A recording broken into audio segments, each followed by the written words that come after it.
My parents didn't miss my graduation. They chose my brother's backyard BBQ. The text arrived at 7:14 a.m., blue glow lighting my dorm room. Can't make it today. Your brother's hosting his first cookout. We're so proud. Here's $40 for dinner. $40 for 4 years of engineering school. They'd driven 6 hours for his housewarming last month. By 2 p.m., I placed their programs on 2 empty seats, Johns Hopkins Shriver Hall, fourth row center, fabric cushions under afternoon sun. Around me, 1,200 families cheered. Beside me, shadows where mine should have been. I didn't post anything.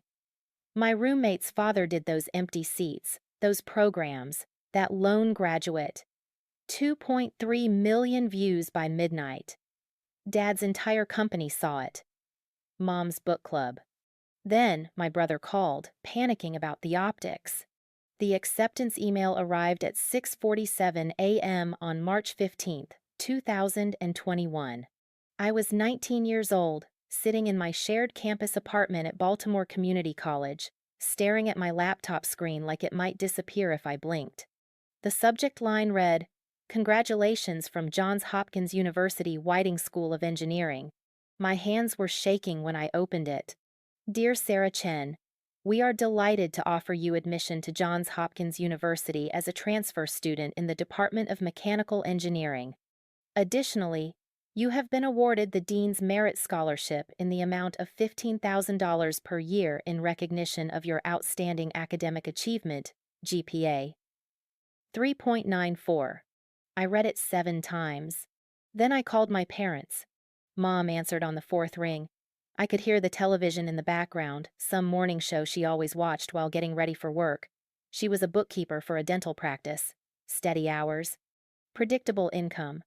The kind of job she'd told me would be realistic for someone like me. "Mom," I said, my voice cracked. "I got in, Johns Hopkins, with a scholarship." There was a pause. Not the pause of shock or joy, the pause of someone deciding how to respond. "That's nice, sweetie," she finally said. "Hold on, Robert. Turn that down. Sorry. What was the scholarship amount?" $15,000 a year. Another pause. "And how much is tuition?" My stomach tightened. $54,000. "But Mom, it's Hopkins. It's one of the top engineering schools in the country. I can take out loans for the rest. And I'll keep working." "Loans?" Her tone flattened. "Sarah, we've talked about this.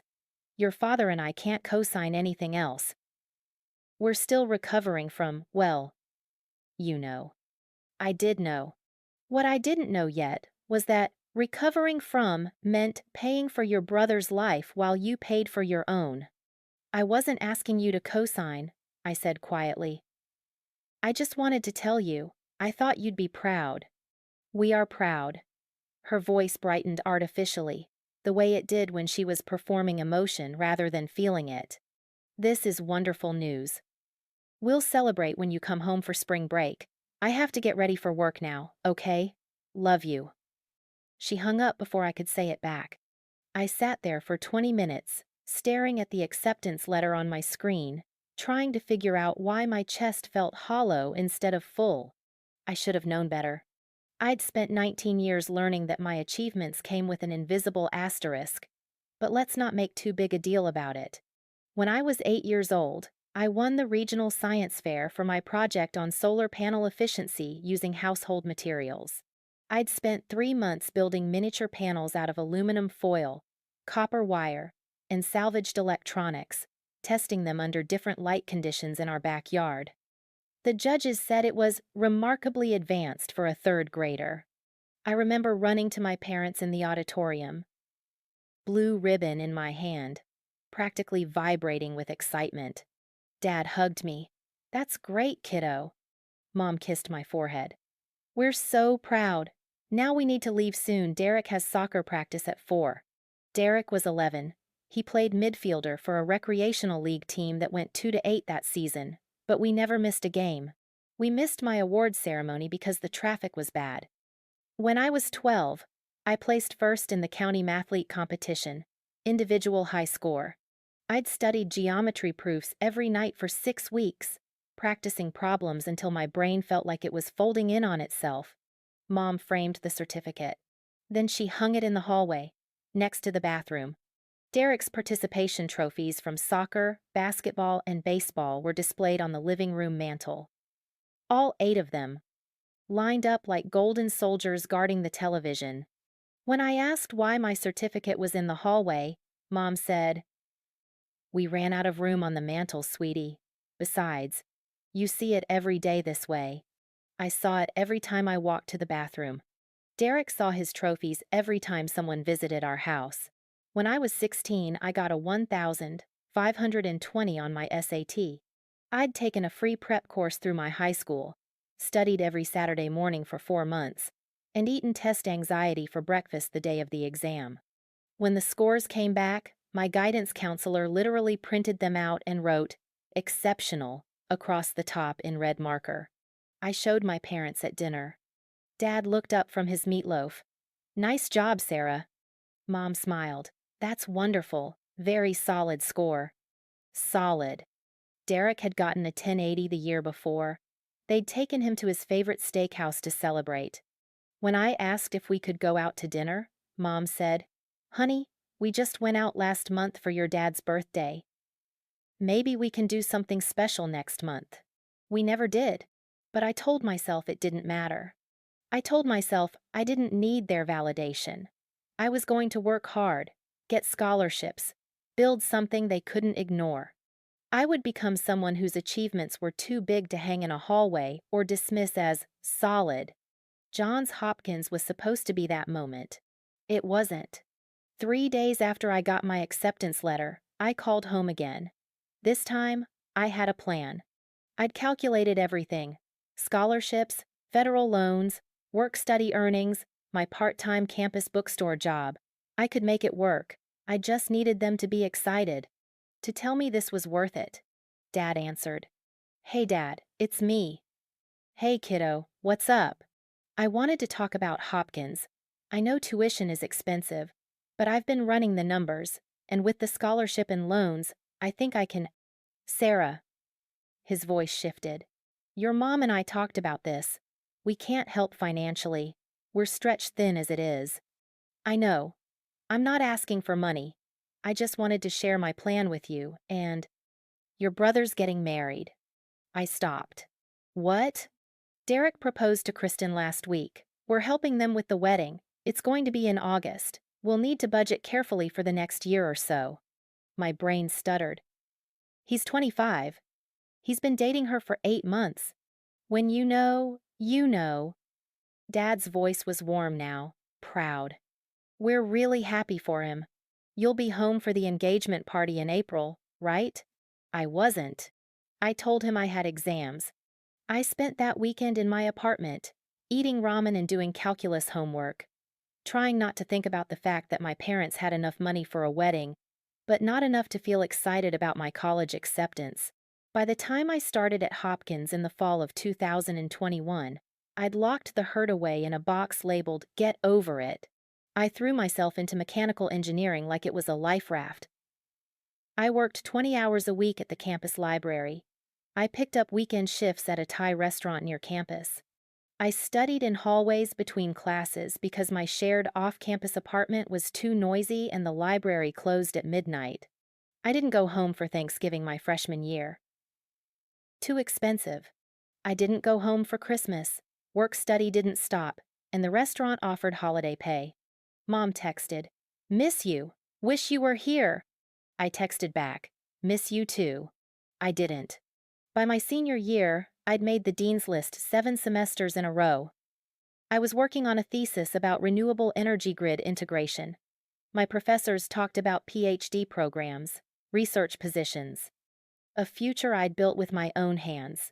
And I'd done it while my parents sent me birthday cards with $25 Starbucks gift cards inside, and spent $127,000 on Derek's wedding.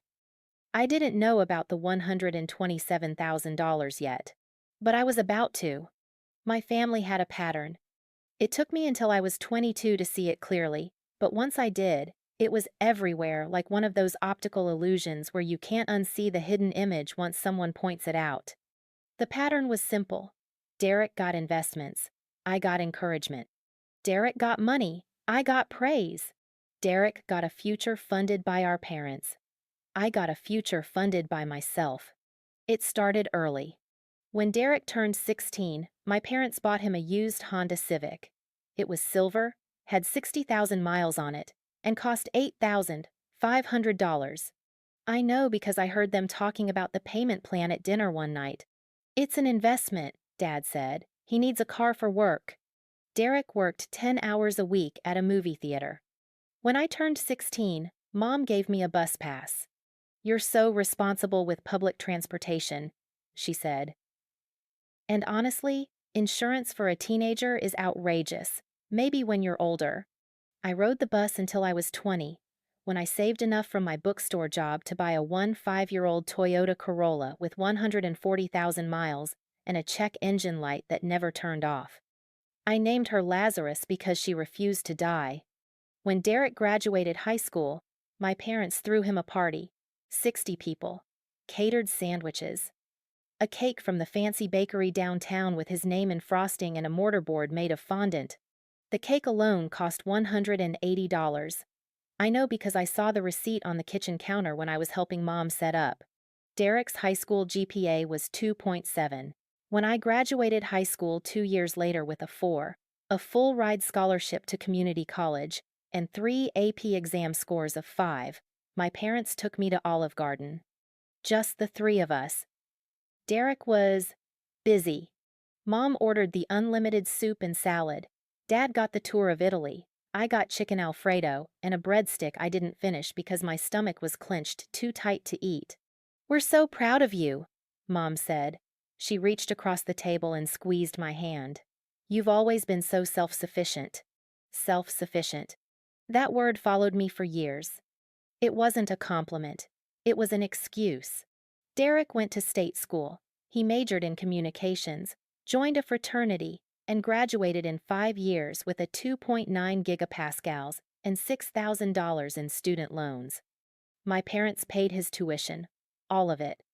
4 years at $18,000 per year, plus the 5th year, when he had to retake 2 classes. $90,000. I went to community college on scholarship, then transferred to Hopkins.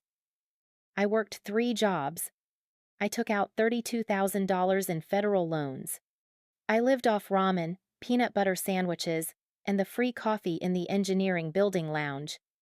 My parents paid $0 of my tuition. When I asked Mom once casually, during a phone call my sophomore year, why they'd paid for Derek's school but not mine, she said, "Honey, you had scholarships. We figured you didn't need the help." "I worked 60 hours a week last semester," I said. "And look how strong that's made you." Strong. Self-sufficient. It all meant the same thing. We didn't think you needed us, so we gave everything to him. The wedding was the breaking point I didn't know I was approaching. Derek proposed to Kristen in December 2020. I was in my 2nd year at Hopkins, drowning in thermodynamics and fluid mechanics, living in a basement apartment with 2 roommates and a shower that only produced cold water. Mom called me on a Thursday night. "Sarah, big news." I was eating instant mac and cheese out of the pot because I didn't have the energy to wash a bowl. "What's up?" "Derek proposed. Can you believe it? We're so excited. They're thinking August 2024. "You'll be done with school by then, right?" "Yeah," I said. My brain was still stuck on a heat transfer problem. "That's great. Congrats to them. We're throwing an engagement party in April. You'll come home, right?" I looked at my calendar. April was finals season. "I'll try." "You have to, Sarah. It's your brother." I didn't go. I told them I had exams. They said they understood. Derek didn't call. Over the next 3 years, I heard about the wedding in bits and pieces. Always casually. Always like it was no big deal. They found the most beautiful venue. It's a vineyard about an hour from home. A little pricey, but worth it. Kristen's dress is gorgeous. We went to 4 boutiques before she found the one. You know how it is. The catering package is more than we thought. But they only get married once, right? I didn't ask what a little pricey meant. I didn't ask what the catering cost. I just kept working my shifts at the library and the restaurant, kept editing my thesis, kept applying for jobs, kept pretending it didn't bother me that my parents had enough money to fund a wedding but not enough to help with my rent. In the spring of my senior year, I got an email from the registrar. Subject: Graduation Ceremony Information, the 18th of May 2025. It was real. 4 years of work study and weekend shifts and all-nighters in the library. 4 years of choosing rice and beans over real meals. 4 years of telling myself it would be worth it. I was going to graduate from Johns Hopkins with a degree in mechanical engineering and a 3.89 gigapascals. I sent my parents the ceremony details on March 1st, formal invitation, PDF attachment with the date, time, location. I even included a note: "I'd really love for you to be there." Mom texted back 3 hours later: "We'll try our best. So proud of you, sweetie." "We'll try our best" is what you say when you're not planning to show up but don't want to admit it yet. Derek's wedding was set for the 16th of August 2025, 3 months after my graduation. In early May, 2 weeks before my ceremony, Mom called. "Hey, honey, quick question. What's your schedule like the weekend of May 17th? My heart jumped. That's graduation weekend. The ceremony is Sunday the 18th at 2 p.m. You got the invitation, right? Right. I just wanted to check. Your brother is doing a pre-wedding thing that Saturday. Just family. A backyard BBQ at his new house. We're trying to finalize the head count." I stopped walking. I was on my way to the library, and I stood in the middle of the sidewalk while students flowed around me like water around a stone. The barbecue is the day before my graduation. I know, it's not ideal timing. So you'll come to graduation on Sunday, right? Another pause. "We'll do our best, Sarah. It's just a lot of driving. 6 hours there and back twice in one weekend. Your father's knees have been bothering him." My mouth was dry. "It's my college graduation." "I know, sweetie, and we're so proud. We'll figure it out." She hung up before I could argue. I told myself it was fine. I told myself they'd come. They had to come. It was graduation. From Johns Hopkins. After 4 years of me doing it completely alone. They had to come. They didn't. The 18th of May 2025. 7:14 a.m. My phone lit up on the nightstand. I was already awake. I'd been awake since 5:30, lying in bed and staring at the ceiling of my shared apartment. Too anxious to sleep. My roommate Maya was still asleep in the next room. The walls were thin enough that I could hear her breathing. I grabbed my phone. One new text. "Mom." My heart kicked in my chest. I opened it. "Can't make it today. Your brother's hosting his first cookout. We're so proud. Here's $40 for dinner." Beneath the message, a Venmo notification. $40 from Linda Chen. I read it again. Then again. "Can't make it today." Not, "We're so sorry." Not, "Something came up." Not even a lie about traffic or illness. Just, "Can't make it." I sat up. My hands were shaking. I read the next part. "Your brother's hosting his first cookout." His first cookout.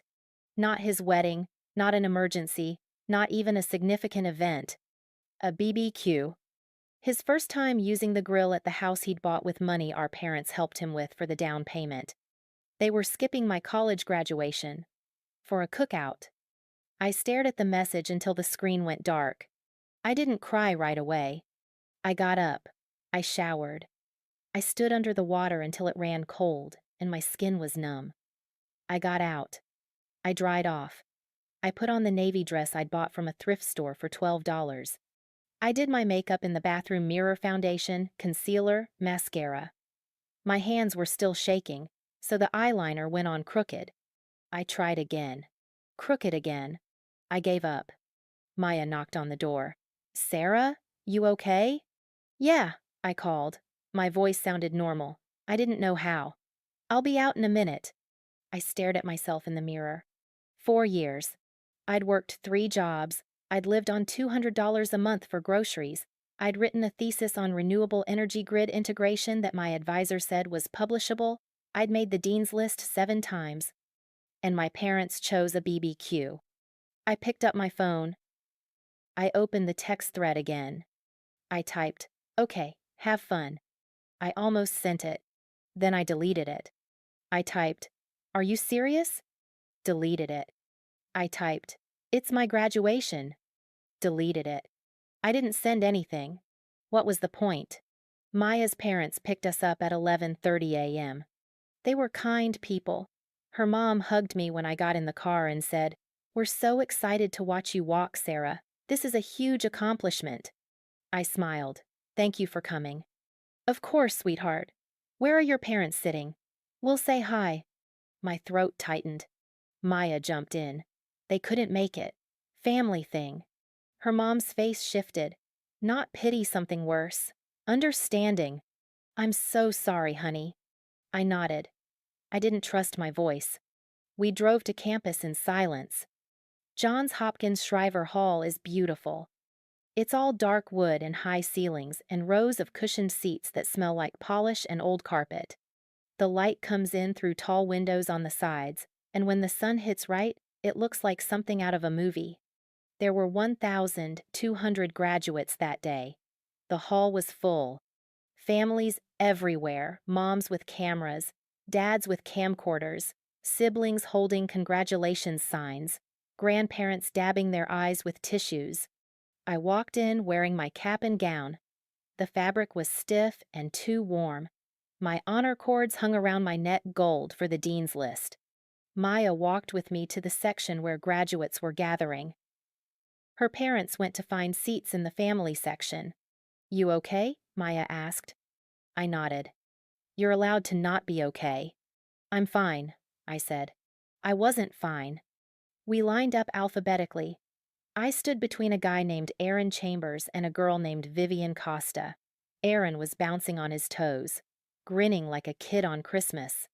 Vivian kept checking her phone and smiling at something. I stood still.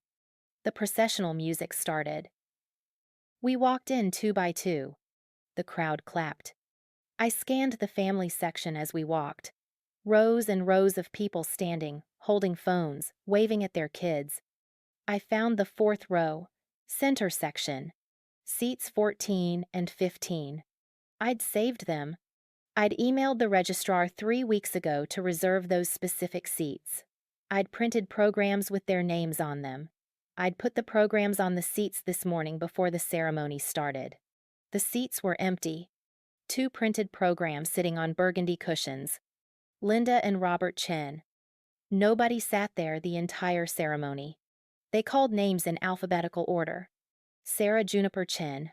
I walked across the stage. My heels clicked on the wood. The dean shook my hand and handed me a diploma cover. I smiled for the photographer. The audience clapped politely. I looked at the 4th row. Empty. I walked off the stage. After the ceremony, families flooded the aisles. There was hugging and crying, and someone's grandmother kept yelling, "That's my baby!" Every time she saw her grandson. Maya found me in the crowd. Her parents were right behind her. "Sarah!" Her mom hugged me. "You did it!" "Thanks," I said. Her dad took a photo of me and Maya together. Then one of just me. Then one of me holding my diploma. "Do you want us to take one with your family?" her mom asked. "They didn't come," I said. Her face fell. "Oh, sweetheart. It's fine." It wasn't fine. We walked back to the family section so Maya's parents could grab their things. I stopped at row 4. The 2 programs were still there, untouched. I picked them up. The paper was warm from the sun. Linda and Robert Chen. I folded them in half, then in half again. Maya put her hand on my shoulder. "Sarah." "I'm fine," I said. I wasn't. We went to dinner, a little Italian place near campus. Maya's parents ordered appetizers and pasta and dessert and told me to get whatever I wanted. "Our treat," her dad said, You earned this. I ordered chicken parmesan. I ate 4 bites. My stomach felt like a clenched fist. Maya's mom raised her glass. To Sarah, an incredible achievement. We're so proud of you. We clinked glasses. I smiled. I excused myself to the bathroom. I locked the stall door and sat on the toilet lid and cried silently for 6 minutes. Then I washed my face, fixed my makeup, and went back to the table. That night, back in my apartment, I sat on my bed and stared at my phone. No calls. No texts. Nothing from Mom. Nothing from Dad. Nothing from Derek. I opened the text thread with my mom. The last message was still there. Can't make it today. Your brother's hosting his first cookout. We're so proud. Here's $40 for dinner. $40. 4 years of work. 4 years of sacrifice. $40. I stared at the Venmo notification. Then I noticed something. At the bottom of Mom's text, in smaller print, P.S. Can you check your credit score? We might have mixed up some mail. I read it 3 times. Check your credit score. Why would my credit score matter? I'd never had a credit card. I didn't have any loans besides my federal student loans. I didn't even have a car payment. Lazarus was paid off. We might have mixed up some mail. What mail? I opened Credit Karma. I downloaded the app months ago but never set it up. I created an account. I entered my information: name, date of birth, social security number. The app loaded. My credit score appeared. Fair. I stared at the screen. That didn't make sense. I clicked View Report. 3 accounts. 2 inquiries in the past 6 months. My stomach dropped. I clicked the first account. Capital One Quicksilver card. Opened, the 12th of January 2025. Current balance, $8,447. I'd never opened a Capital One card. I clicked the second account. Discover It card. Opened, the 3rd of March 2025. Current balance, $4,223. I'd never opened a Discover card. I sat there, staring at my phone, while my brain tried to catch up to what my eyes were seeing. $12,670 in credit card debt. In my name. That I didn't open. I looked back at my mom's text. Can you check your credit score? We might have mixed up some mail. My hands were shaking. I clicked on the Capital One account. I scrolled to recent transactions. March 15, Bella Vista Banquet Hall, $2,400. April 3, Sweet Memories Bakery, $890. April 10, Spotlight DJ Services, $980. Wedding vendors. Derek's wedding. My parents had opened credit cards in my name, and they'd been using them to pay for my brother's wedding. I didn't sleep that night. I sat on my bed with my laptop open, staring at the credit report until the numbers blurred together. Every time I refreshed the page, the debt was still there. $8,447 on Capital One. $4,223 on Discover.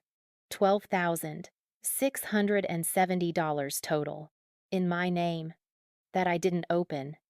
At 3:47 a.m., I did what any desperate person does. I Googled it. Credit card in my name I didn't open. The first result was from the Federal Trade Commission. Identity theft.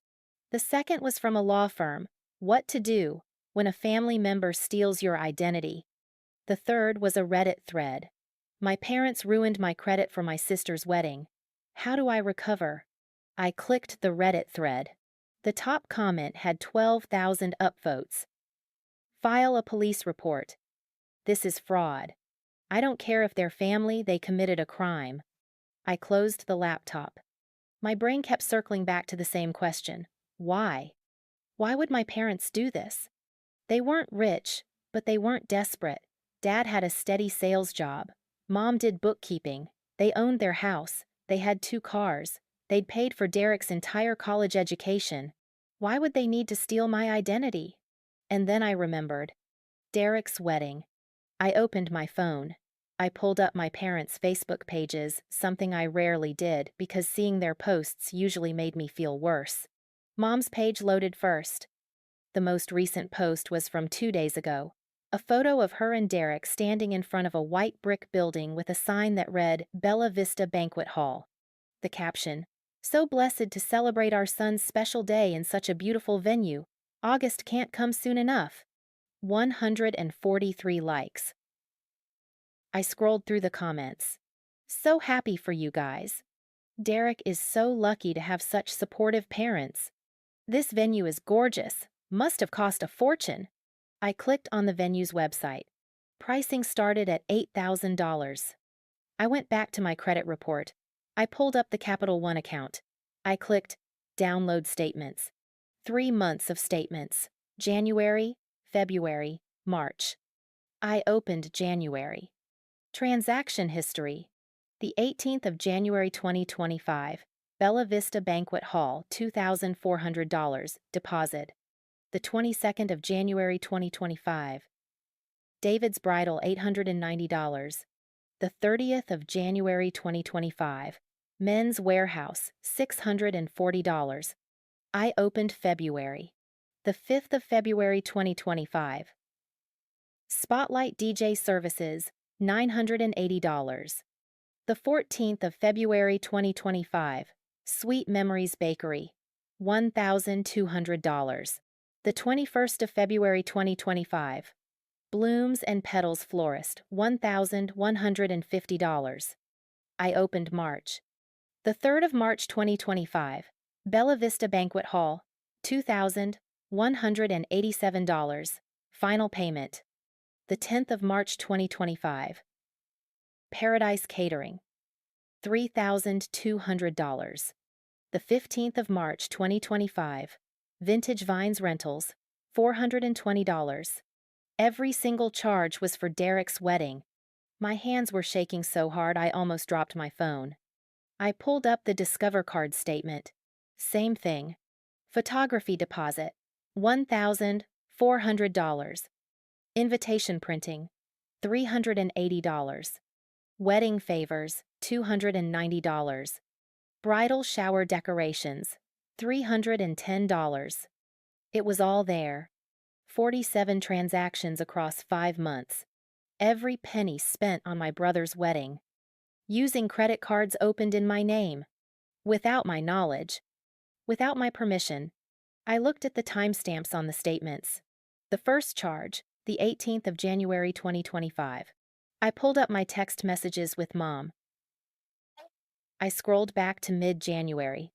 The 15th of January 2025.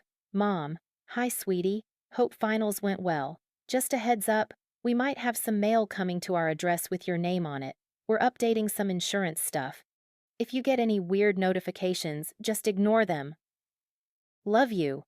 I'd ignored it. I thought she meant junk mail. I scrolled further back. The 28th of December 2024. Mom, hey honey, do you remember your SSN off the top of your head? I'm filling out some tax paperwork and I want to make sure I have it right. No rush. I'd texted it back the same day. I'd given her my social security number. My stomach turned. This wasn't a mistake. This wasn't mixed up mail. This was planned. I opened my email. I searched Capital One. Nothing. I searched Discover. Nothing. I checked my spam folder. Empty. All account notifications had been sent to a different email address, probably one they'd created using my name. I sat there on my bed, holding my phone, feeling like the floor had disappeared beneath me. My parents had stolen my identity. They'd opened credit cards in my name. They'd spent $12,670 on my brother's wedding. And they'd done it while I was working 3 jobs to pay for my own education. The sun came up at 6:12 a.m. I hadn't moved. Maya knocked on my door at 8:30. Sarah, you awake? I didn't answer. She opened the door anyway. She took one look at me, still in my graduation dress. Laptop open, phone in my hand, and her face changed. What happened? I handed her my phone. She read the credit report, then the statements, then the text messages. Her face went pale. Sarah, I know. This is, I know. She sat down on the bed next to me. This is identity theft. I know. You need to call the police. I laughed. It sounded wrong. And say what? Hi. My parents committed fraud. Please arrest them? Yes, Maya said. Exactly that. I couldn't call the police.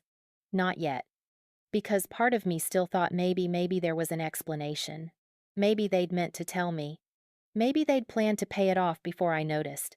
Maybe this was some horrible misunderstanding that would make sense if I just asked them about it. So I texted my mom. 10:03 a.m. Hey, I checked my credit score like you asked. Can we talk? She responded 11 minutes later. Sure, sweetie. Everything okay? I stared at the message. Everything okay? Like she didn't know. Like she hadn't spent the last 5 months committing fraud. I typed back, there are credit cards in my name I didn't open. 3 minutes passed. Then, oh no, that's probably a mistake. I'll look into it. Don't worry. Don't worry. I threw my phone across the room.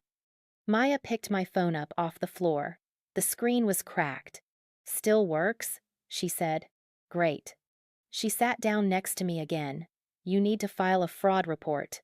With who? The credit card companies, the credit bureaus, the FTC. She pulled out her own phone and started Googling. You have to dispute the charges. Freeze your credit. Document everything. Maya? And you need to talk to a lawyer. I looked at her. I can't afford a lawyer. Legal aid. My aunt works at a nonprofit law clinic. They help with stuff like this. She was already texting. I'm asking her right now. 30 minutes later, Maya's phone rang. She answered. Hi, Aunt Carmen. Yeah, she's right here. She handed me the phone. She wants to talk to you. I took the phone. Hello? Sarah? The voice was warm, professional. Maya told me what happened. I'm so sorry you're going through this. Thank you. I need to ask you a few questions. Is that okay? Okay. Did you authorize anyone to open credit accounts in your name? No. Did you give anyone permission to use your social security number for financial purposes? I hesitated. My mom asked for it in December. She said it was for tax paperwork. Did you sign anything? No. Have you seen any physical cards? Statements in the mail? No. Everything was sent to my parents' address. There was a pause. Sarah, I'm going to be very direct with you. What your parents did is illegal. This is identity theft under Maryland law. It's also credit card fraud. These are felonies. My throat tightened. Okay, I know this is hard. But you need to take action immediately.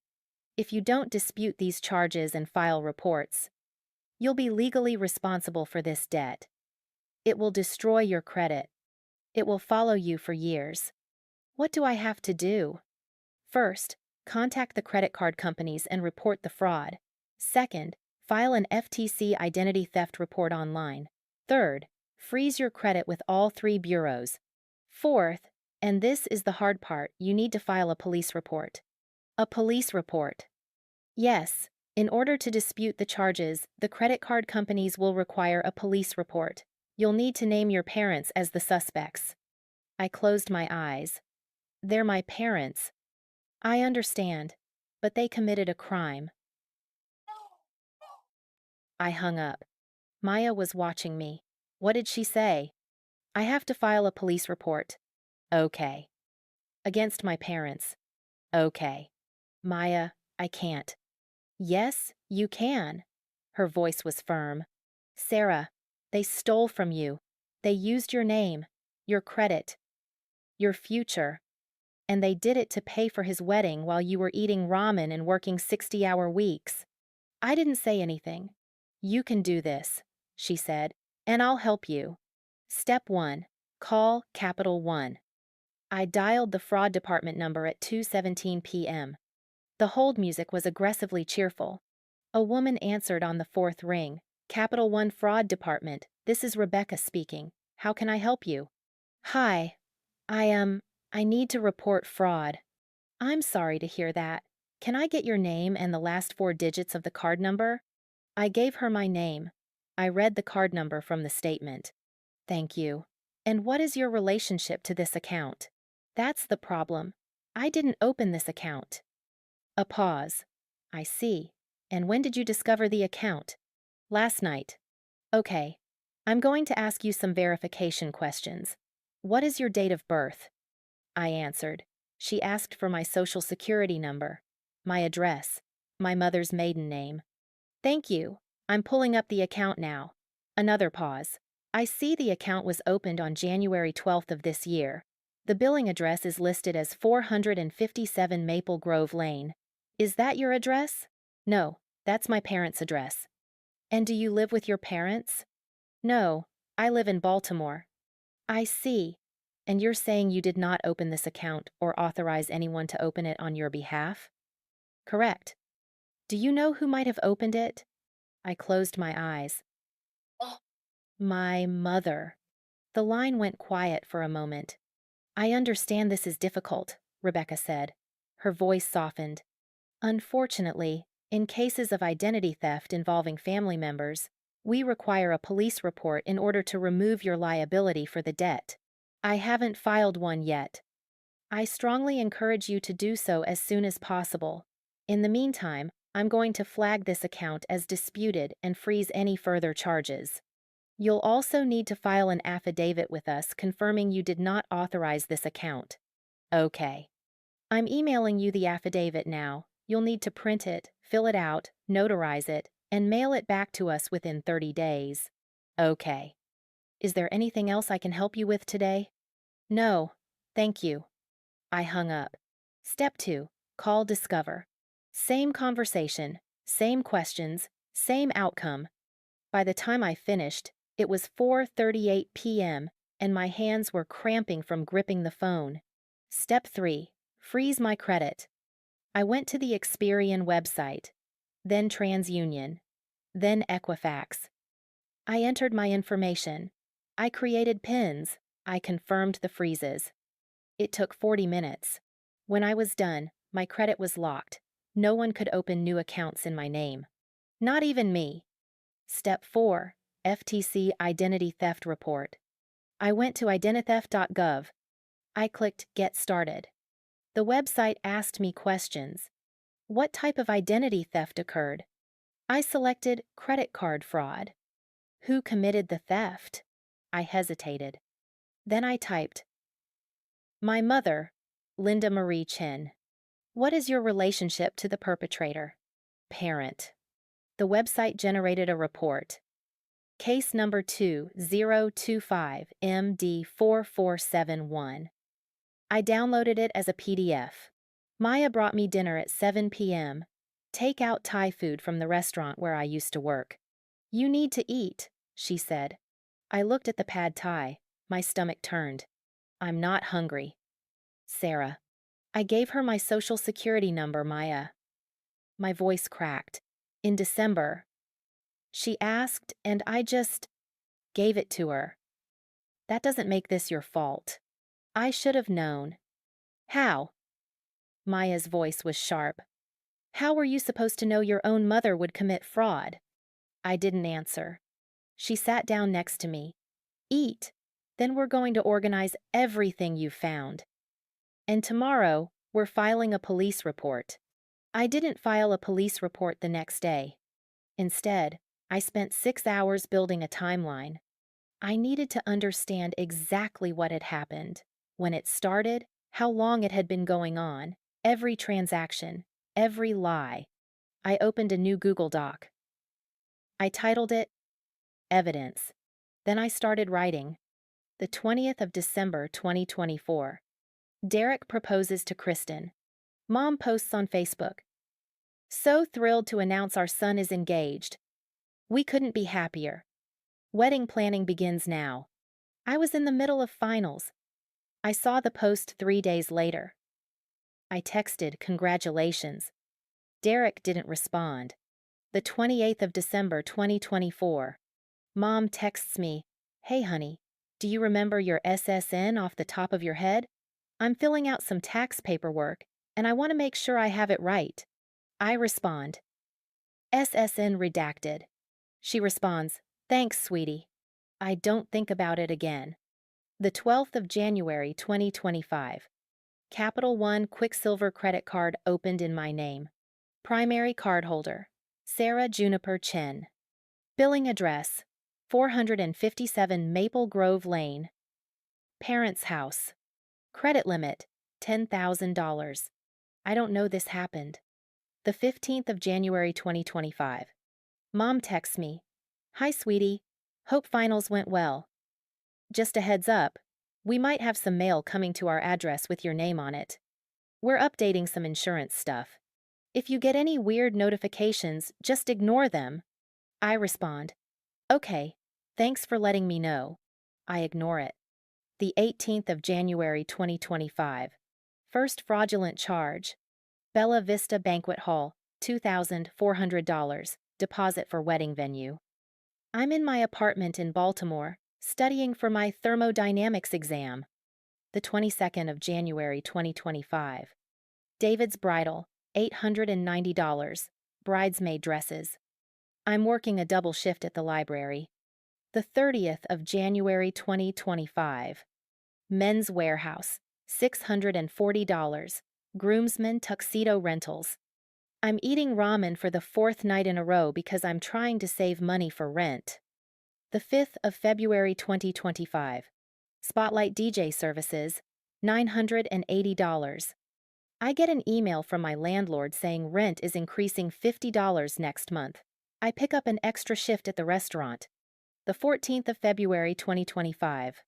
Sweet Memories Bakery, $1,200, wedding cake deposit. I spend Valentine's Day in the engineering lab working on my thesis. The 21st of February 2025. Blooms and Petals Florist, $1,150. I apply for 3 summer internships. I don't hear back from any of them. The 3rd of March 2025. Discover It card opened in my name. Credit limit, $5,000. Same day, Bella Vista Banquet Hall, $2,187. Final venue payment. I'm on spring break. I don't go home. I work extra shifts instead. The 10th of March 2025. Paradise Catering, $3,200. I eat a $4 burrito from a food truck for lunch and feel guilty about spending that much. The 15th of March 2025.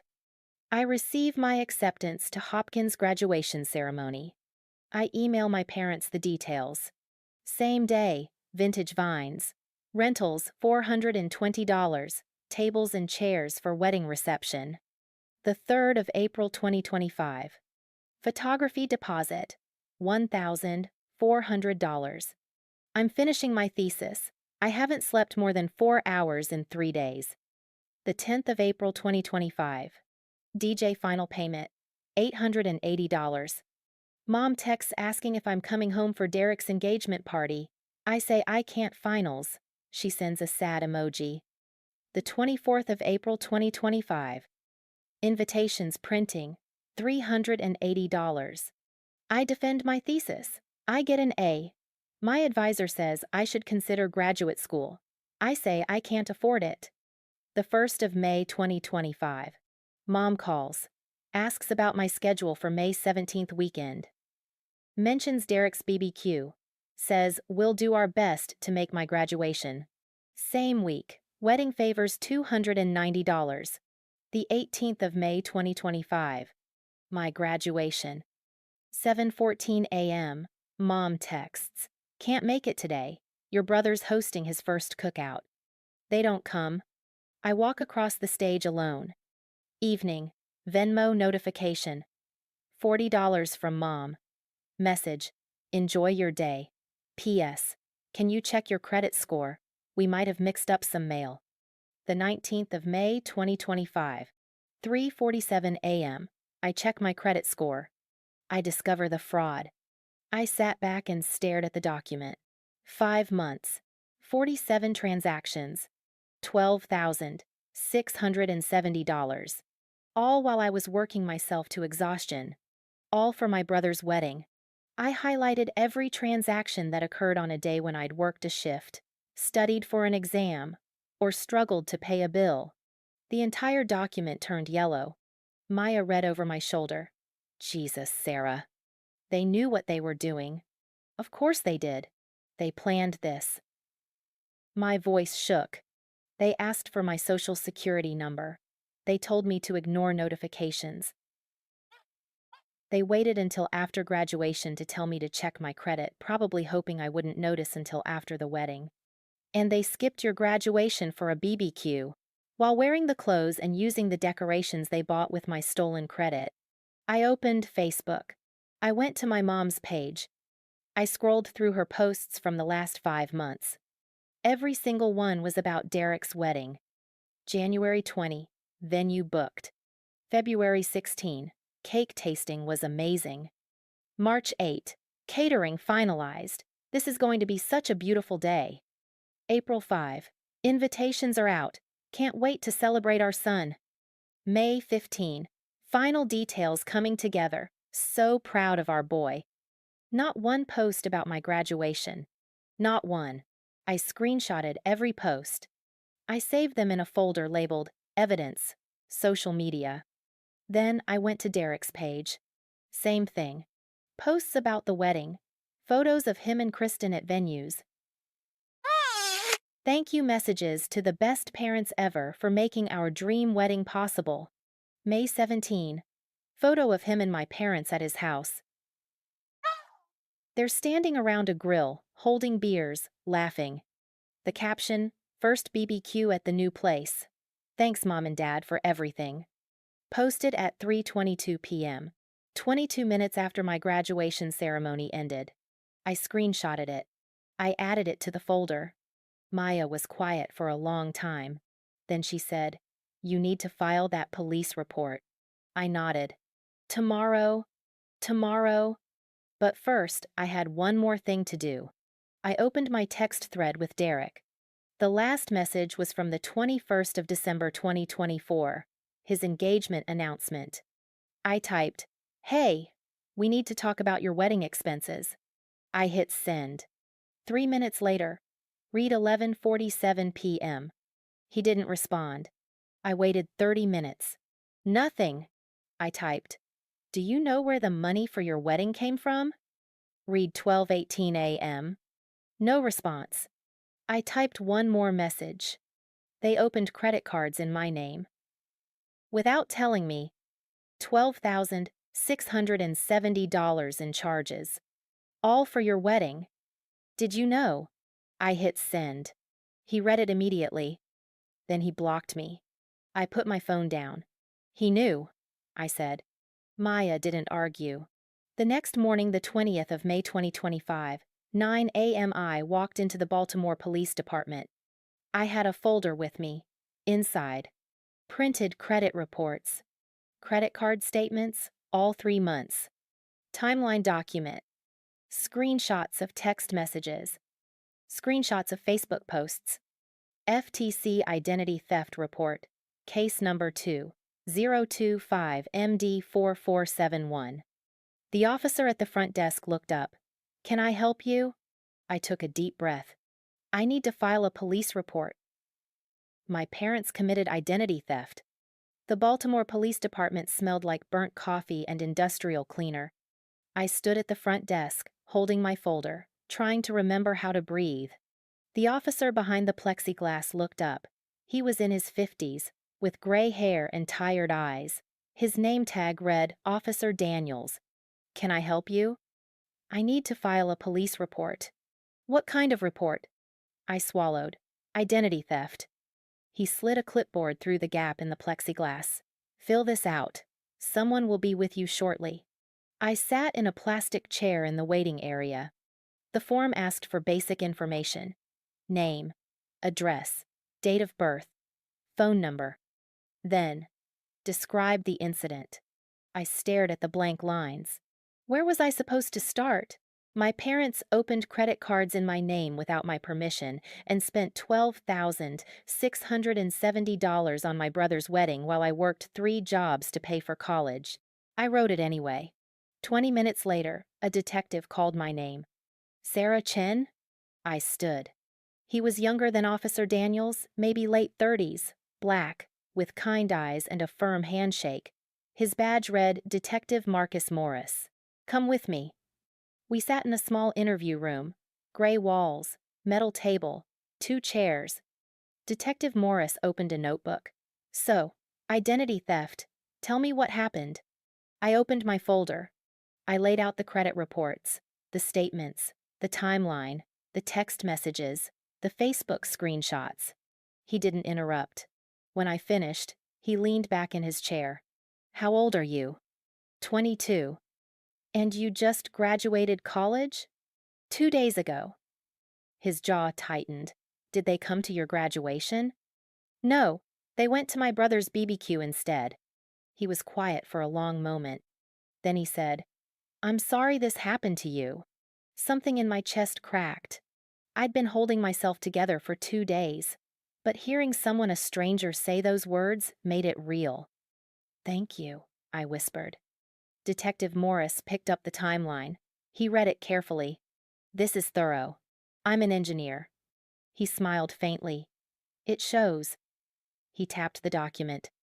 47 transactions, 5 months, all for your brother's wedding. Yes. And you're certain you didn't authorize any of these accounts? I didn't even know they existed until 2 days ago. But you gave your mother your social security number in December. She said it was for tax paperwork. Did you sign anything? No. Did she ask for your permission to open credit accounts? No. He made a note. Have you contacted the credit card companies? Yes. They said I need a police report to dispute the charges. That's correct. He closed his notebook. Miss Chen, what your parents did is a crime. Identity theft is a felony in Maryland, so is credit card fraud. If we move forward with this investigation, they could face criminal charges. Do you understand that? My hands were shaking. Are you sure you want to do this? They're my parents. I know. But they stole from me. Yes, they did. I looked at the folder on the table. All the evidence. All the proof. I want to file the report. Detective Morris spent the next hour taking my statement. He asked about my relationship with my parents, my brother, the wedding, my graduation.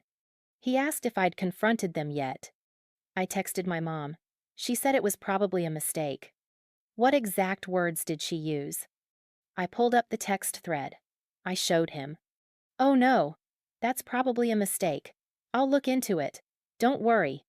He took a photo of the screen. That's evidence of her knowledge. How? She didn't deny it. She said she'd look into it. That implies she knows something about the accounts. He made another note.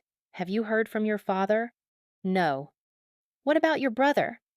I asked him if he knew where the money came from. He read the message and blocked me. Detective Morris raised his eyebrows. Also evidence of knowledge. By the time I left the police station, it was 12:47 p.m. I had a case number. 2025M D4471. I had a copy of the police report. I had Detective Morris's business card. And I had a knot in my stomach that wouldn't go away. Maya was waiting in the parking lot. She'd driven me. She'd waited for 2.5 hours. How'd it go? I got in the car. I handed her the police report. She read it in silence. Then she hugged me. I started crying. Not dramatic sobbing, just quiet tears that I couldn't stop. You did the right thing, Maya said. Then why does it feel so awful? Because they're your parents, and they should have been better. We went back to the apartment. Maya ordered pizza. I couldn't eat. I sat on the couch, staring at the police report. Suspects: Linda Marie Chen, age 52, and Robert Allen Chen, age 54. Charges: identity theft felony, credit card fraud felony. My parents were suspects in a criminal investigation. Because of me. Stop, Maya said. I looked up. What? Stop blaming yourself. I can see it on your face. I'm not. Yes, you are. She sat down next to me. Sarah, you didn't do this. They did. You're just holding them accountable. I feel like I'm destroying my family. They destroyed it first. I didn't respond. Maya pulled out her phone. My Aunt Carmen texted. She wants to know if you're okay. I'm fine. Liar. She started typing. She also said her law clinic has an opening tomorrow at 10 a.m. Free consultation. You should go. I already filed the police report. What else is there to do? Sarah. Maya's voice was firm. This is bigger than a police report. You need legal advice. You need someone to walk you through your options. You need to protect yourself. I was so tired. Okay. Okay? I'll go. That night, I lay in bed and stared at the ceiling. My phone buzzed. A text from an unknown number. This is Aunt Susan. Maya gave me your number. I just heard what happened. I'm so sorry, sweetheart. If you need anything, and I mean anything, please call me. I'm on your side. I stared at the message. Aunt Susan was my mom's older sister. I hadn't talked to her in years. I typed back. Thank you. That means a lot. She responded immediately. I mean it. Your mother was wrong. What she did was unforgivable. You're not alone in this. Something in my chest loosened. I wasn't alone. The Maryland Legal Aid Bureau was in a small brick building 20 minutes from campus. Maya drove me. We sat in the waiting room, plastic chairs, outdated magazines, a water cooler that made ominous gurgling sounds. At 10:03 a.m., a woman stepped out of a back office. Sarah Chen? I stood. She was in her mid-40s, East Asian, with sharp eyes and a kind smile. She wore a blazer and carried a leather portfolio. I'm Jennifer Park. I'm an attorney with the Consumer Fraud Division. Come on back. Her office was small but organized, bookshelves lined with legal texts, a desk covered in neat stacks of paper, 2 chairs across from her. Have a seat. I sat. Maya sat next to me. Jennifer opened her portfolio. Maya's aunt told me a bit about your situation, but I'd like to hear it from you. Start from the beginning. So I did. I told her about the credit cards, the wedding expenses, the timeline, the police report. She took notes the entire time. When I finished, she set down her pen. Sarah, I'm going to be very direct with you. What your parents did is a serious crime. I know. I don't think you do.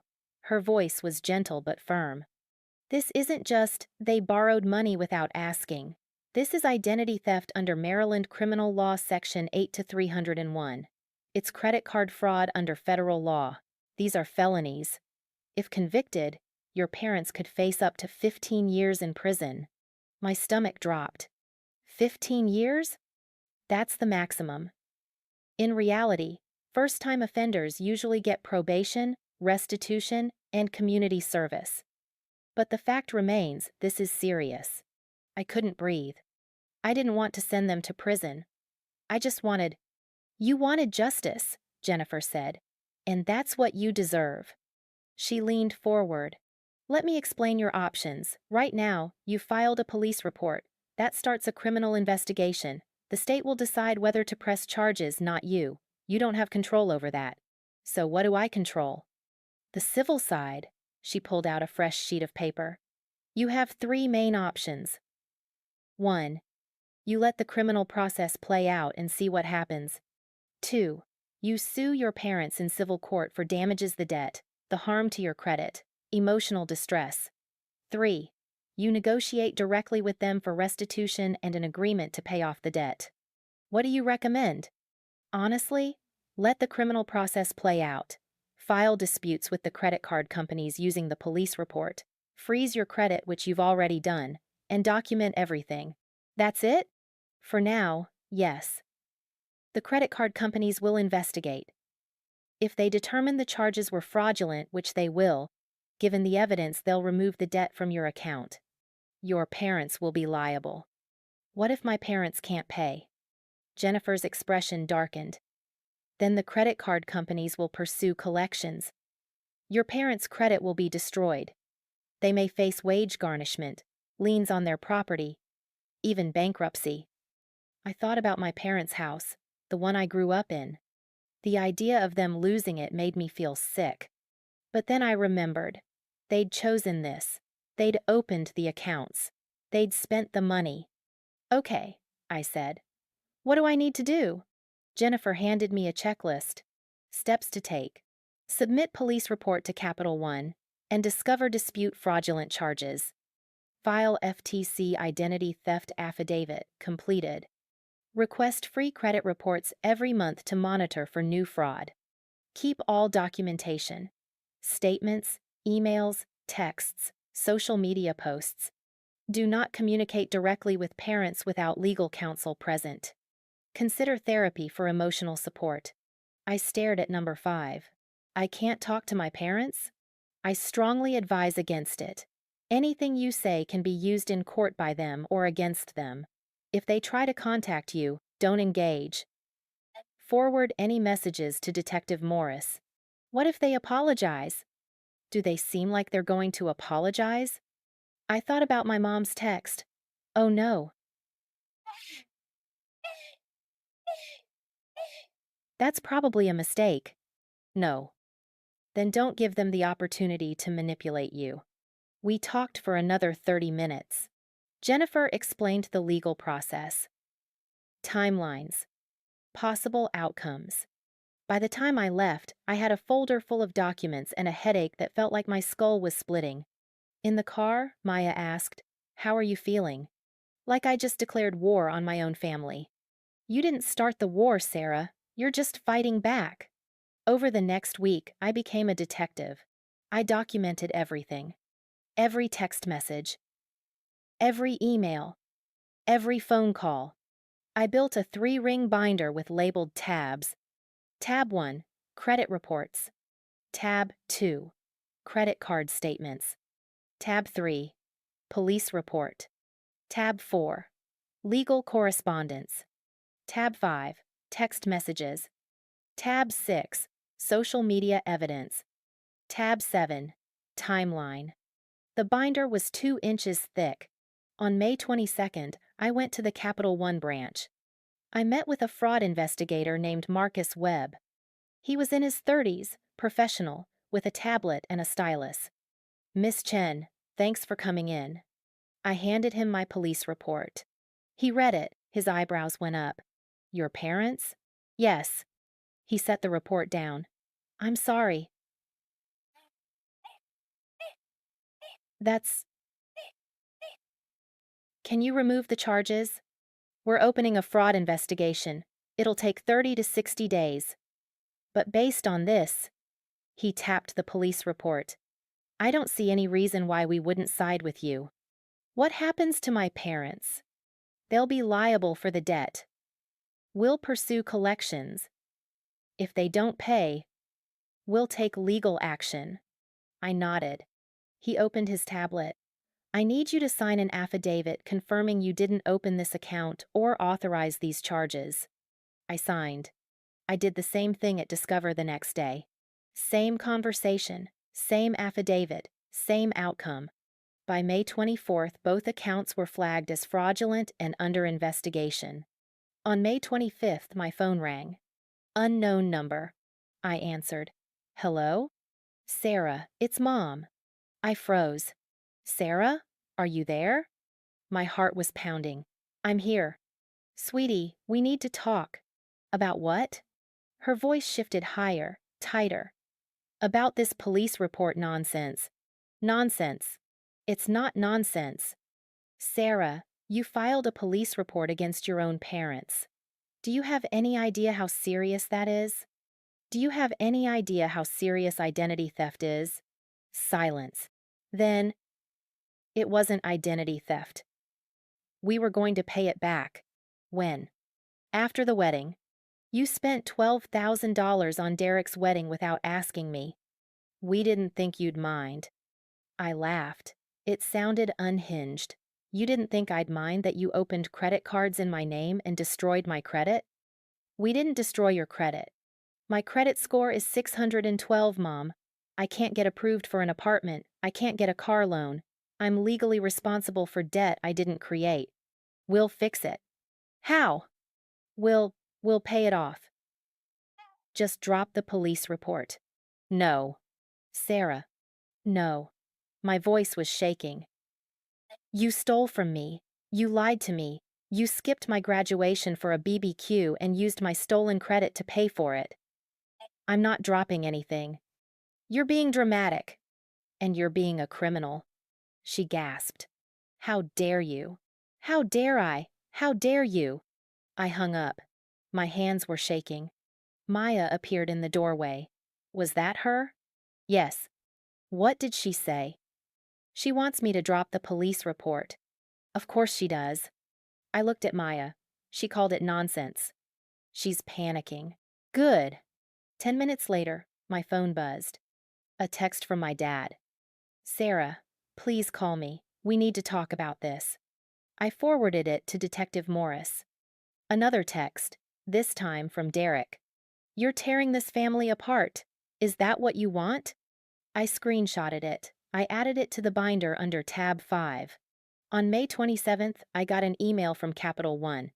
Subject: Fraud Investigation Update.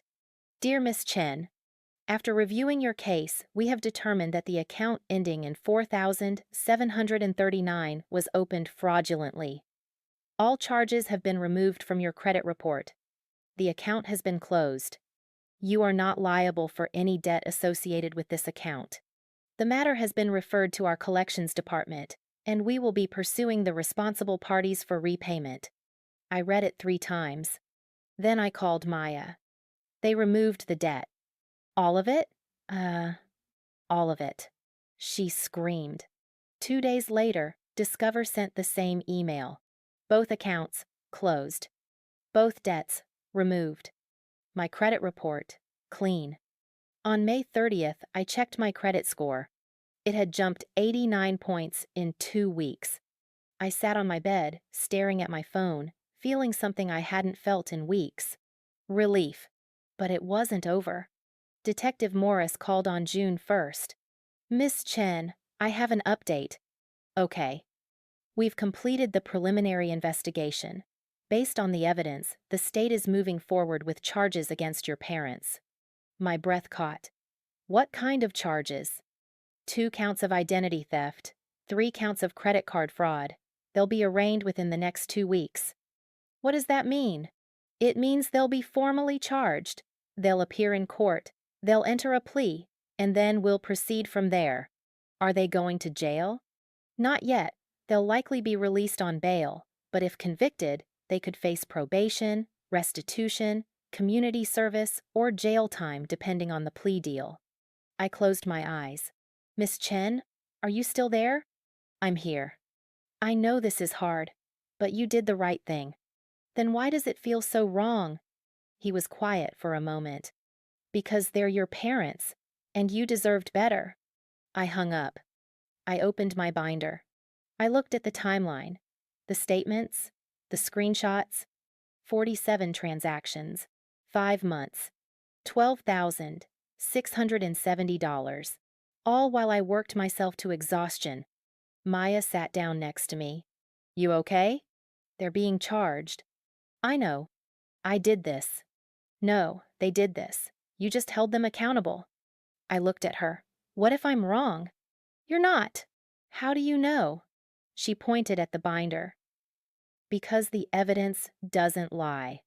That night, I got a text from Aunt Susan. I heard about the charges. Your uncle and I support you 100%. If you need anything, a place to stay, help with legal fees, just someone to talk to, we're here. I cried. Not sad tears, relieved tears.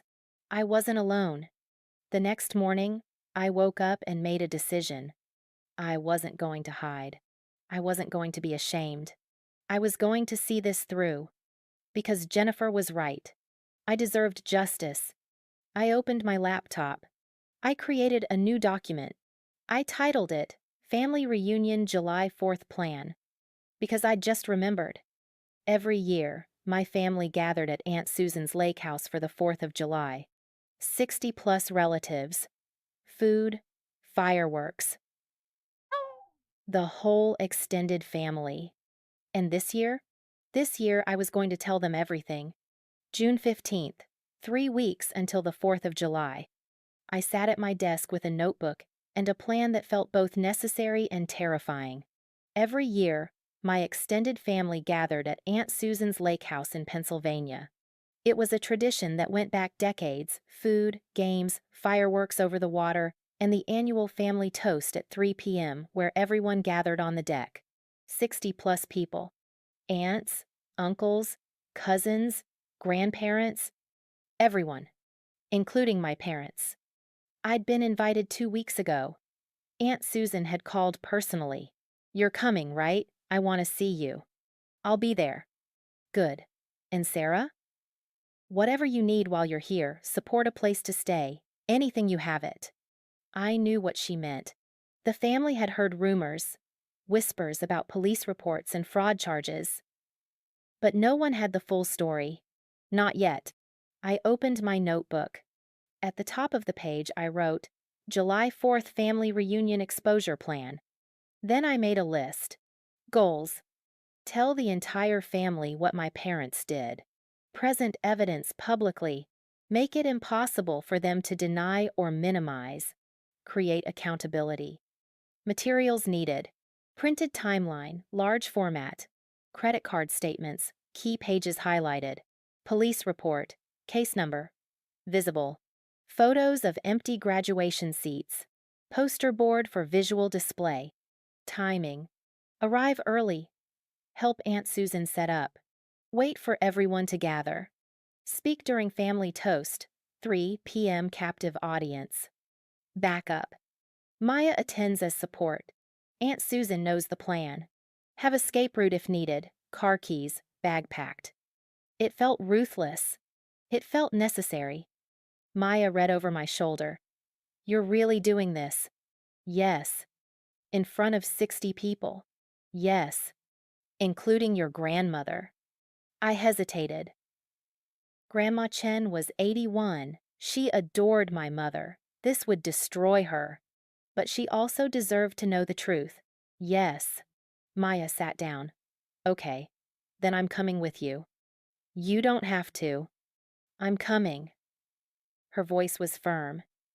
"You're not doing this alone." Over the next 2 weeks, I prepared. I printed the timeline on 24x36 poster board. Every transaction, every date, every dollar amount. I highlighted key moments in neon yellow. January 12, Capital One opened. March 3. Discover opened. May 18. Graduation day, parents chose BBQ instead. May 19. Fraud discovered. I printed the most damning credit card statements. I circled the wedding vendor names in red marker. I printed the police report.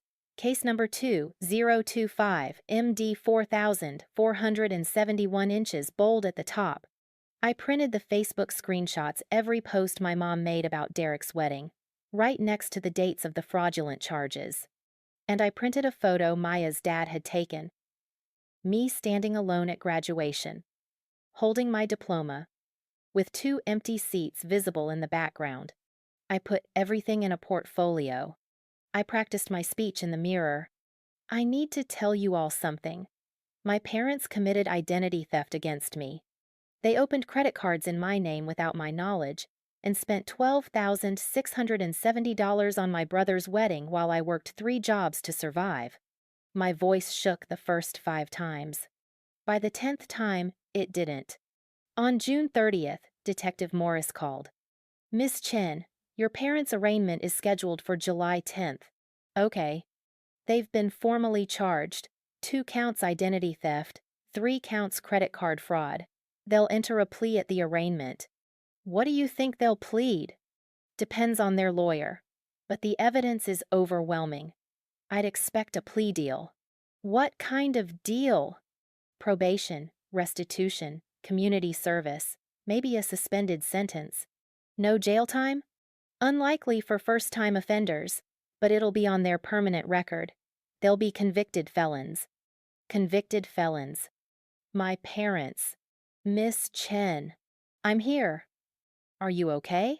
I don't know. I told Aunt Susan the plan on July 2nd. We were on the phone. She was at the lake house, setting up for the reunion. Sarah, are you sure about this? No, but I'm doing it anyway. She was quiet for a long time. I support you. You know that, right? I know. But this is going to hurt a lot of people. I know that too. Another pause. Your mother is my sister. I love her. But what she did was unforgivable. Her voice cracked. You deserved better. Thank you. I'll make sure everyone's there at 3 p.m. And Sarah, I'm proud of you. July 3rd. The day before, I packed my car, clothes, toiletries, the portfolio, the poster board wrapped in brown paper. Maya packed her bag. Ready? No. Good, let's go anyway. July 4th, 2025. 11:47 a.m. We pulled into Aunt Susan's driveway. The lake house was beautiful. 2 stories, wrap-around deck, sprawling lawn that led down to the water. Boats were already docked at the pier. Kids were running around with sparklers even though it wasn't dark yet. I could see people everywhere. My stomach turned. Aunt Susan met us at the door. She hugged me hard. You've got this. I hope so. She looked at Maya. You must be the famous roommate. Maya grinned. That's me. Thank you for being here. Wouldn't miss it. Inside, the house was chaos. Cousins arguing about cornhole rules, uncles grilling burgers, aunts setting out potato salad and coleslaw, Grandma Chen sitting in a lawn chair, holding court like a tiny queen. And in the kitchen, my parents. Mom was slicing watermelon. Dad was refilling the cooler with beer. They looked normal, like they hadn't committed fraud, like they hadn't skipped my graduation, like they hadn't been charged with felonies 3 weeks ago. Mom saw me first. Her face went pale. Sarah. Dad turned. His expression was unreadable. Hi, Mom. Hi, Dad. An aunt walked past, oblivious. Sarah, haven't seen you in forever. How was graduation? I smiled. It was great. Mom's hand was shaking. The knife slipped. She set it down. Can we talk? She asked. Privately? No. Sarah. We'll talk later. At 3. I walked away. Maya and I went upstairs to the guest room. I locked the door. My hands were shaking. They look terrified, Maya said. Good. You okay? No. I sat on the bed. What if I can't do this? Then I'll do it for you. I looked at her. You'd really do that? Sarah, I've watched you work yourself to death for 4 years. I've watched you eat ramen while they funded a $127,000 wedding. I've watched you cry over empty chairs at your graduation. Her voice was fierce. If you can't say it, I'll say it. But honestly, I think you can. At 2:30 p.m., I went downstairs. The crowd had grown. I counted 62 people. Aunts, uncles, cousins, Grandma Chen, Uncle Mike, Aunt Carol, and Derek. He was standing near the grill with his wife Kristen. He saw me and immediately looked away. Coward. Aunt Susan found me. It's almost time. I know. You have everything you need? I held up the portfolio. Yes. She squeezed my shoulder. I'll gather everyone at 3. At 2:55 p.m. I set up. I unwrapped the poster board. I propped it against a deck chair where everyone could see it. Timeline. Identity theft and fraud. January 2025. 2025. Below it. Dates, transactions, dollar amounts, all in bold black marker. I set the printed documents on the table next to it. Police report on top. At 2:58 p.m., Aunt Susan called everyone to the deck. Family toast time. Everyone grab a drink and come on up. People started gathering. Cousins climbed the stairs. Uncles brought their beers. Aunts carried their wine glasses. I stood in the center of the deck. Maya stood behind me. My heart was pounding so hard I thought it might break my ribs. At 3:02 p.m., everyone was there. 62 people, standing in a semicircle, watching Aunt Susan. She raised her glass. Before we do the traditional toast, Sarah has something she'd like to say. Every eye turned to me. I looked at my parents. They were standing near the back. Mom's face was white. Dad's hand was on her shoulder. Derek was next to them, arms crossed, defiant. I looked at Grandma Chen. She was smiling at me, sweet and oblivious. I looked at Aunt Susan. She nodded. I took a breath, and I began. Thank you all for being here, I say. My voice is steady. I don't know how. I want to talk about my graduation. It was 6 weeks ago. Johns Hopkins, mechanical engineering, 4 years of work. I pause. My parents didn't come. A few confused glances, murmurs. They didn't come because they chose to attend my brother's backyard, BBQ, instead. More murmurs. Someone says, "That's harsh." I thought that was the worst of it. I turn toward the poster board. But I was wrong. I pull the covering off completely. The timeline is visible now. Every transaction, every date. People lean forward, reading. On May 18th, graduation day, I received a text from my mother. It said, "Can't make it today. Your brother's hosting his first cookout. Here's $40 for dinner." I pull out my phone. I show the screenshot, enlarged. $40 for 4 years of college. Silence.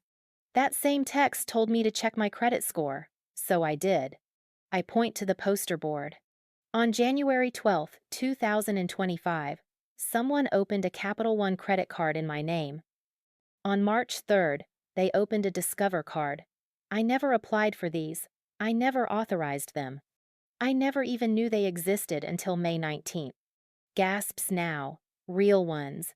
The cards had a combined balance of $12,670. Every single charge was for my brother's wedding. I point to the highlighted transactions.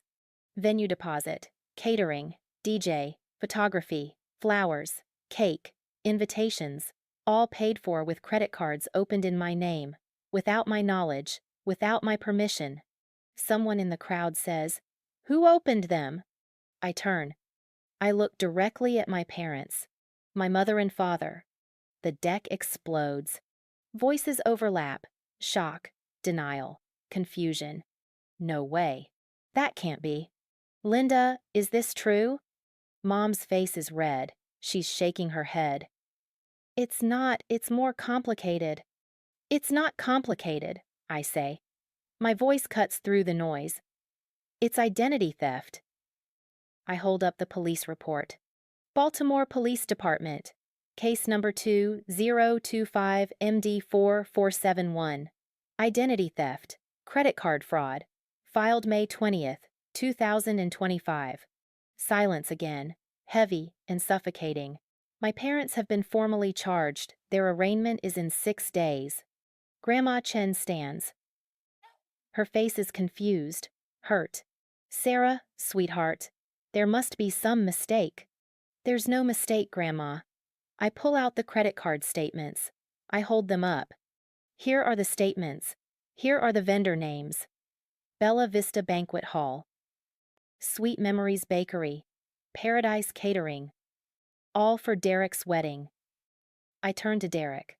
"Did you know?" He doesn't answer. Derek. My voice is louder now. "Did you know where the money for your wedding came from?" He looks at our parents. "I didn't." "You knew," I say.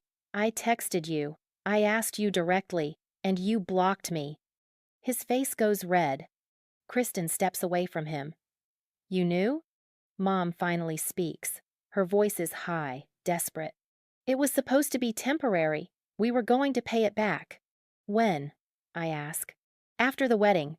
The wedding is in 6 weeks. You've had 5 months. You've paid $0. We were going to—" "You skipped my college graduation for a BBQ, I say. My voice is shaking now.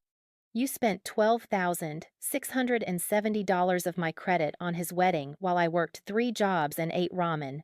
You destroyed my credit score. You committed fraud. And you didn't tell me until I found out myself. Uncle Mike steps forward. He's a lawyer. His face is hard. Linda, Robert, is this true? Dad finally speaks. His voice is low. It's not as simple as, yes or no, Uncle Mike says. Did you open credit cards in Sarah's name without her permission? Silence. Yes or no? Yes, Mom whispers. The crowd erupts again. Oh my God. I can't believe.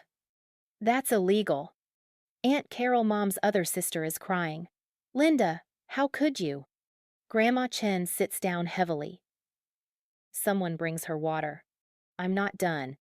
I pull out the photo. The one from graduation. Me standing alone. Empty seats behind me. I hold it up. This is Johns Hopkins graduation, row 4, seats 14 and 15. I saved those seats for my parents. They never came. I turn the photo toward them. These are the seats you chose not to fill, while you were at Derek's barbecue, wearing clothes and using decorations you bought with my stolen credit. Mom is crying now. Sarah, please. Please what? My voice cracks. Please forgive you? Please drop the charges? Please pretend you didn't commit a felony?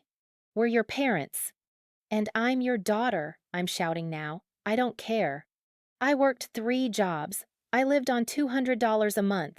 I graduated with a 3.89 gigapascals from one of the best engineering schools in the country. And you couldn't even show up. Tears are streaming down my face. You paid $127,000 for his college. You gave him a car. You threw him a graduation party. You funded his entire wedding. I point at Derek. And you gave me $40 and identity theft. The silence is deafening.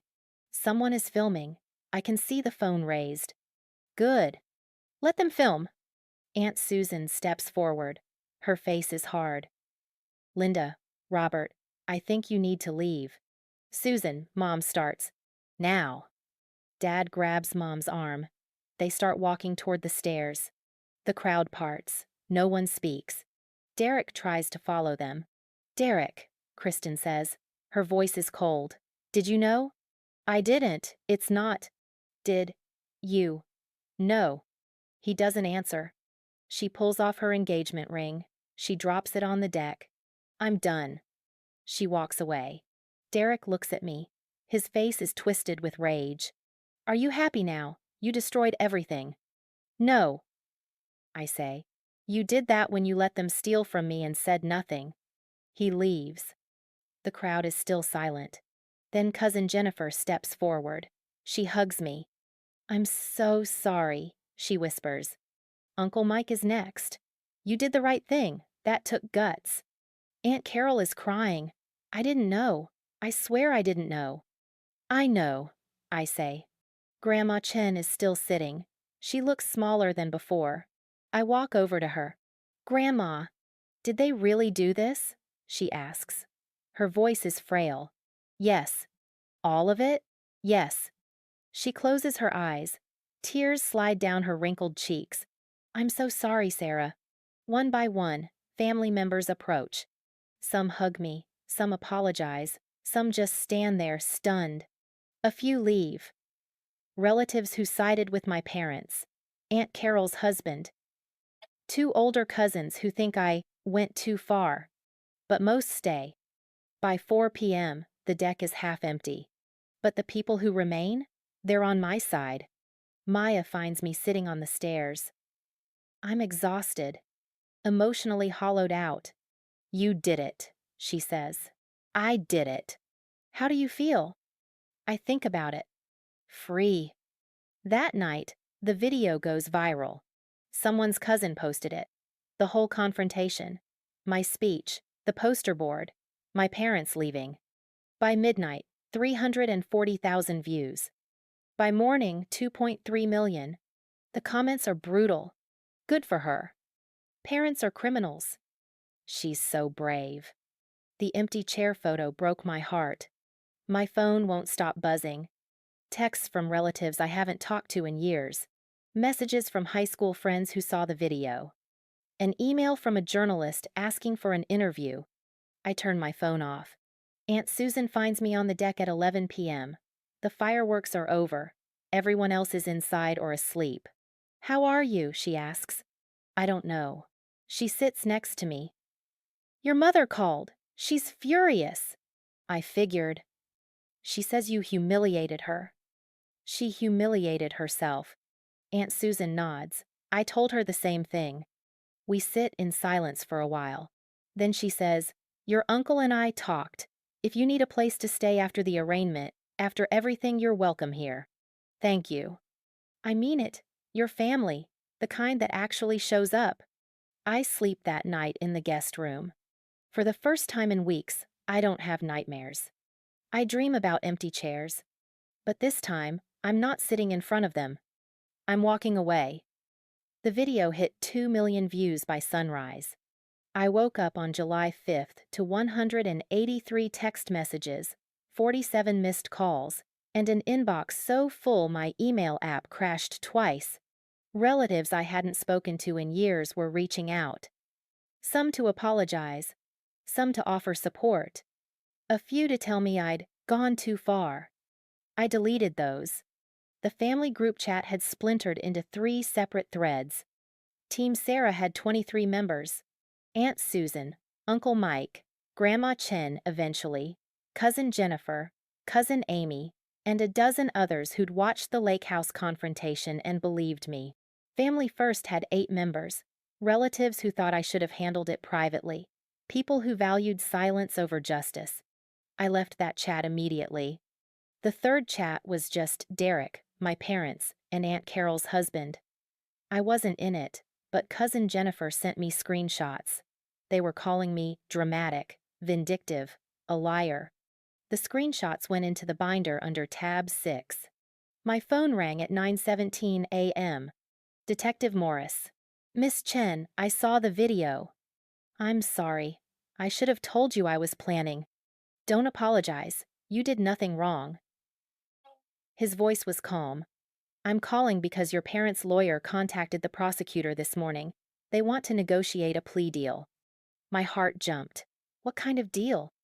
I don't have details yet. But the fact that they're asking means they know they can't win at trial. The evidence is too strong. What happens now? The arraignment is still scheduled for July 10th. But there may be a plea offer on the table before then. I'll keep you updated. Okay, thank you. Miss Chen? What you did yesterday took courage. A lot of victims don't speak up, especially against family. I didn't know what to say. "Thank you," I whispered. By noon, the video had been shared in over 200 Facebook groups. Local news picked it up. A reporter from the Baltimore Sun emailed asking for an interview. I declined. By 6 p.m., my parents' church friends started calling them. I know because Aunt Susan told me. Your mother's phone has been ringing nonstop. People from her Bible study, her book club, your father's coworkers. She sounded almost sad. Their social life is imploding. Good, I said. And I meant it. July 10th, 2025. Baltimore District Court. The courtroom smelled like old wood and stale air. I sat in the third row with Maya on my left and Jennifer Park on my right. Aunt Susan and Uncle Mike sat behind me. Cousin Jennifer was there too, recording notes on her phone. My parents sat at the defense table with their lawyer, a tired-looking man in an ill-fitting suit. They didn't look at me. The bailiff called the court to order. All rise. The Honorable Judge Maria Castellano presiding. Judge Castellano was in her 60s, with gray hair pulled into a tight bun and sharp eyes that missed nothing. She sat down, reviewed the file, and looked up. This is the matter of the state of Maryland versus Linda Marie Chen and Robert Allen Chen. Charges: 2 counts identity theft, 3 counts credit card fraud. She looked at the defense table. How do the defendants plead? The lawyer stood. Your Honor, my clients wish to enter a guilty plea to amended charges as part of a negotiated plea agreement. My stomach dropped. Guilty. They were pleading guilty. Judge Castellano raised an eyebrow. Amended charges? Yes, Your Honor. The state has agreed to reduce the charges to 1 count of identity theft and 2 counts of credit card fraud in exchange for a guilty plea, probation, restitution, and community service. The judge looked at the prosecutor. Is this accurate? The prosecutor, a woman in her 40s with a no-nonsense expression, stood. Yes, Your Honor. Given that this is the defendant's first offense, and considering the family dynamics involved, the state believes this resolution serves justice while avoiding a lengthy trial. Judge Castellano looked at my parents. Mr. and Miss Chen, do you understand that by pleading guilty, you are admitting to these crimes? You will have a felony conviction on your record. You will be sentenced according to the terms of this plea agreement. Do you understand? Mom was crying silently. Dad's face was stone. Yes, Your Honor, they said in unison. The judge reviewed the plea agreement aloud. Terms: guilty plea 2. 1 count identity theft, felony. 2 counts credit card fraud, felony. Sentence: 2 years supervised probation. Restitution: $15,000 total, $12,670. Debt plus $2,330 damages. Fees: payable at $500, month for 30 months.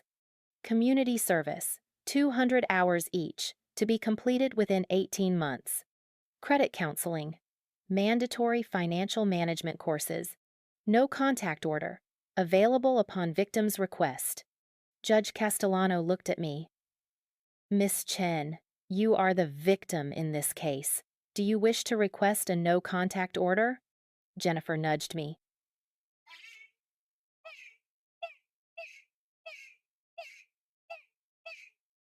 I stood. My legs were shaking. Yes, Your Honor, I'd like a 3-year no-contact order. Granted. She made a note.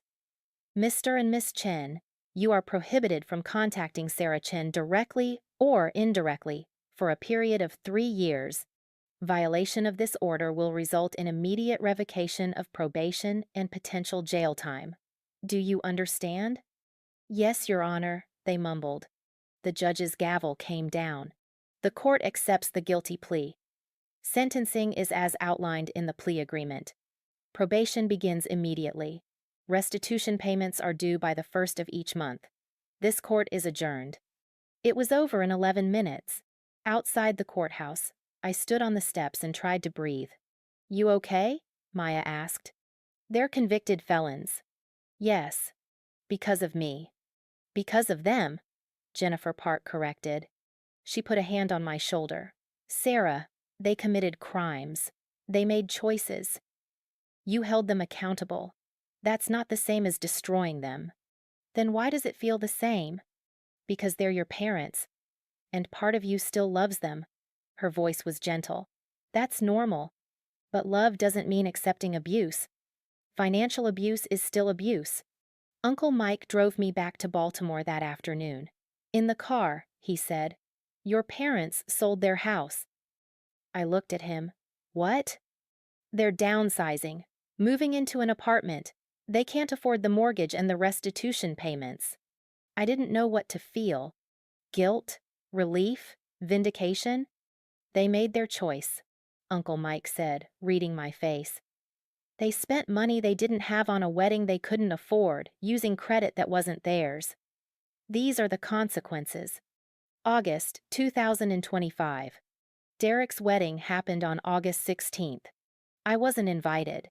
Neither were 40% of the extended family. Aunt Susan, Uncle Mike, Grandma Chen, and most of my supportive cousins boycotted in solidarity. They sent a group message to Derek.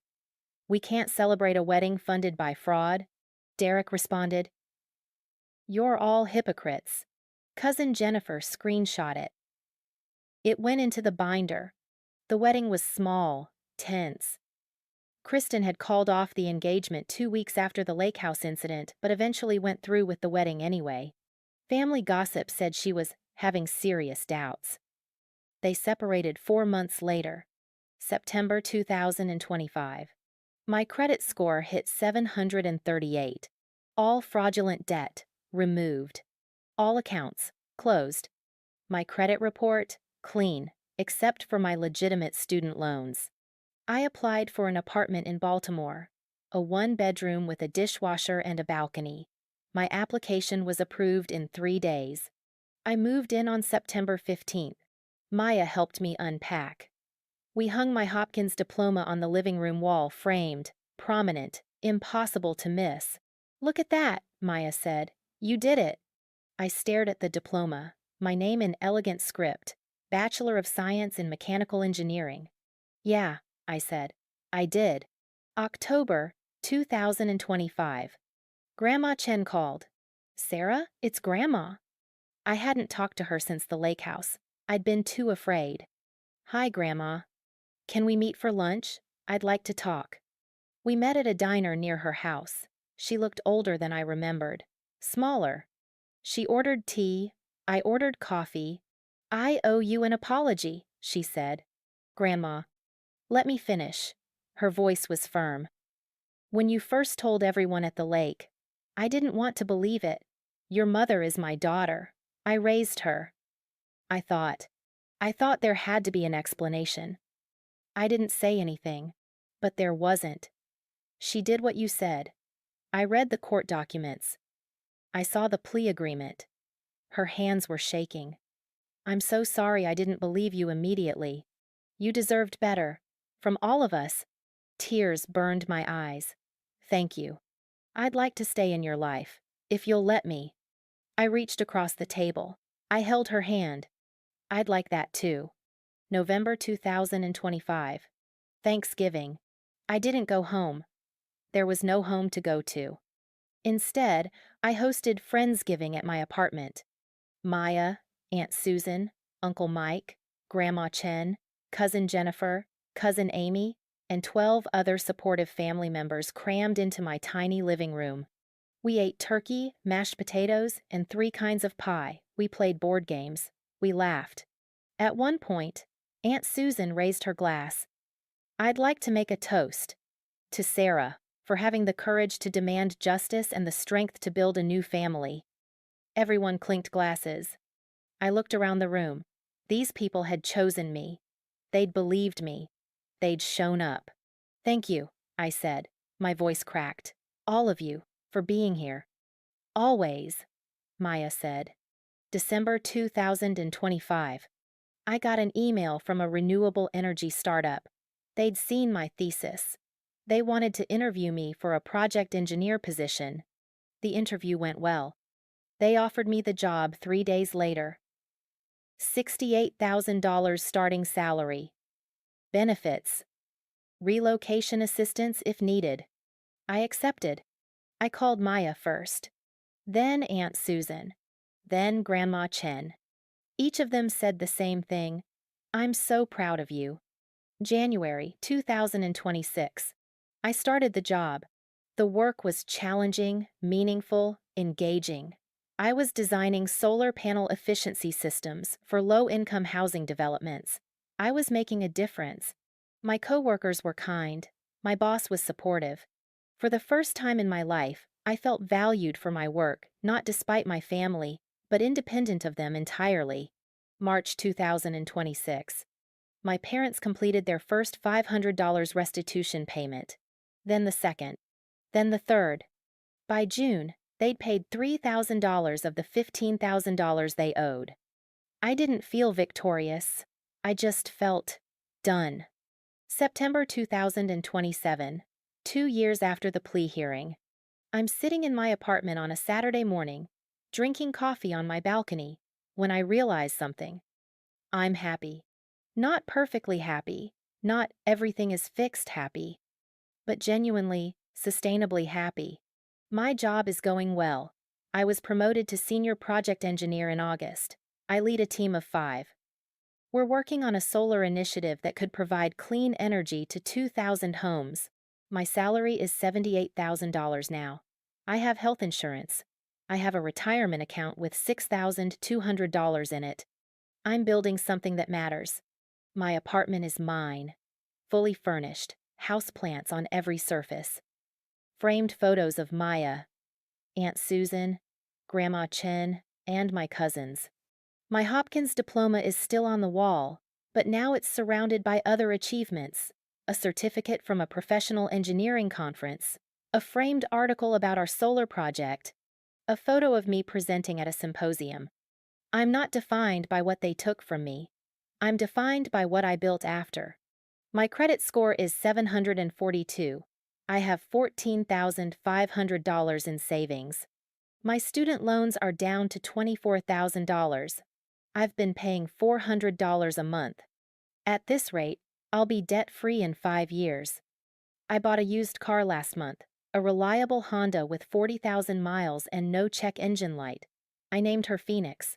Lazarus retired. Phoenix rose. My relationships are healthy. Maya is still my best friend. We get brunch every Sunday. She's in grad school now, studying social work. She wants to help families like mine, the ones that fracture under the weight of dysfunction. "You inspired me," she told me once. "I didn't do anything special," I said. "You survived. That's special enough." Aunt Susan and Uncle Mike are like second parents. I visit them once a month. We cook dinner together. We talk about work, life, plans. They ask how I'm doing and they actually listen to the answer. Grandma Chen and I have lunch every month. She's 83 now. She still makes me her famous dumplings. She tells me stories about her childhood. She asks about my job. She never mentions my mother. Neither do I. I have a friend group now, people from work, a book club, a hiking group, people who know my story but don't define me by it. I'm not the girl whose parents committed fraud.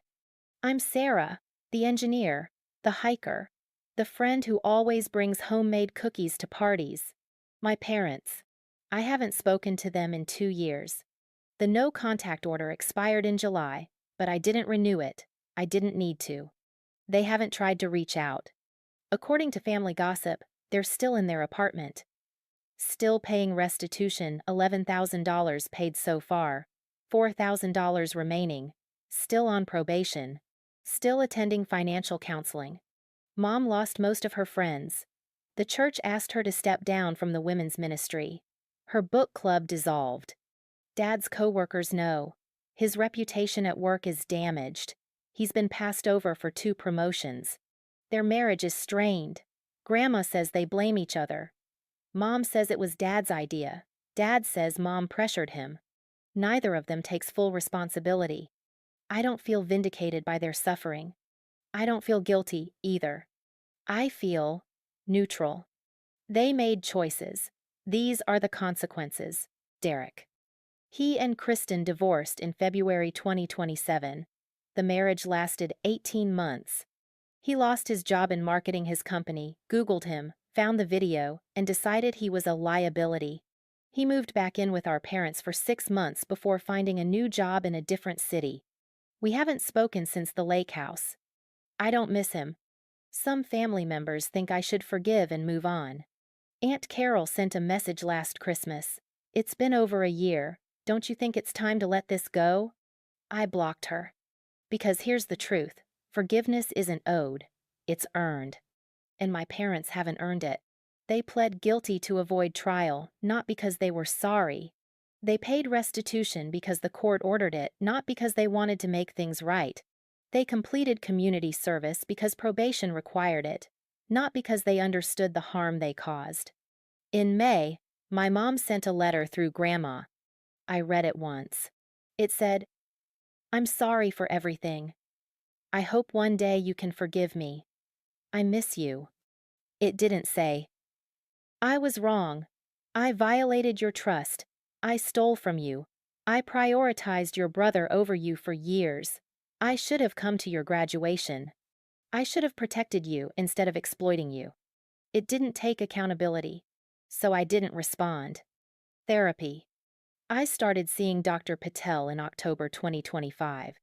Every week for 18 months. Now once a month for maintenance. She taught me that boundaries aren't cruelty. That no contact isn't punishment, it's protection. She taught me that I didn't destroy my family. They destroyed it long before I filed the police report. She taught me that I'm allowed to grieve the parents I deserved while refusing to accept the parents I got. Do you think you'll ever reconcile with them? she asked once. I don't know, maybe. If they take real accountability, if they go to therapy, if they prove over years that they've changed. And if they don't, then I'll be okay without them. And I meant it. Today. I'm sitting on my balcony, drinking coffee, looking at the city skyline. My phone buzzes. A text from Maya. Brunch tomorrow? I have news. I smile. Absolutely. 10 a.m.? Perfect. Love you. Love you too. I think about the girl I was 2 years ago. The one who worked 3 jobs and ate ramen and cried in bathroom stalls and believed she had to earn love through achievement. The one who thought empty chairs at graduation were a reflection of her worth. I wish I could tell her. You were always enough. You just needed people who could see it. I think about the empty chairs. For a long time, they haunted me. But now I see them differently. They weren't a rejection of me. They were a revelation of them. I have a new family now. Not perfect, but present. People who show up, who celebrate my wins, who believe me when I speak. People who prove again and again that family isn't about blood. It's about who stays. I look at my framed diploma on the wall. Bachelor of Science in Mechanical Engineering. I earned that, alone. Nobody gave it to me. Nobody funded it. Nobody made it easier. I did that. And that's the thing about betrayal. It can destroy you. Or it can teach you who you are when no one's watching. I chose the latter. I graduated. I filed the police report. I stood in front of 60 people and told the truth. I rebuilt my credit, my career, my life. I became the person I needed when I had no one. Am I completely healed? No. Mother's Day still stings. Seeing other people's families still hurts sometimes. But I'm not waiting for their apology anymore. I'm not waiting for them to see my worth. I already know it. The lesson I learned: you can't steal someone's future and expect forgiveness. You can't fund one child's dreams by destroying another's and call it love. You can't choose favoritism, fraud, and lies and then be surprised when accountability arrives. What I'd tell others in my situation: if you're reading this and it sounds familiar, if your family makes you feel small, if they exploit you, if they steal from you, listen to me. You're not overreacting. You're not being dramatic. You're not destroying the family. They already did. Document everything. Tell someone you trust. File the report. Protect yourself. Because you deserve justice. Not just closure. You deserve people who celebrate you, not people who use you. You deserve a family that shows up. And if your blood family can't do that, build a new one. I look at my phone. Another text. This time, from Aunt Susan. Dinner next Sunday? I'm making your favorite. I smile. I'll be there. I take a sip of coffee. The sun is rising over Baltimore. I have a job I love, a home that's mine, people who chose me. I'm not perfect, but I'm free. And that empty chair at my graduation? It taught me the most important lesson of all. I don't need their approval to succeed. I never did. I am enough. I always was. If this story resonated with you, you're not alone. Financial abuse is real. Family exploitation is real. And holding people accountable even when they're family is not cruelty. It's survival. Remember, you don't owe forgiveness to people who haven't earned it. You don't owe loyalty to people who betrayed you. And you don't owe silence to people who committed crimes. Your worth isn't determined by how much your family values you. Your worth is inherent. And if they can't see it, that's their loss, not yours. Thank you for listening to Sarah's story. If you or someone you know is experiencing financial abuse or family exploitation, please reach out to local legal aid services, the FTC's identity theft resources, or organizations that specialize in family fraud. You deserve support. You deserve justice. You deserve better. This is Achiever Betrayed, where we tell the stories of those who succeeded despite the people who should have supported them.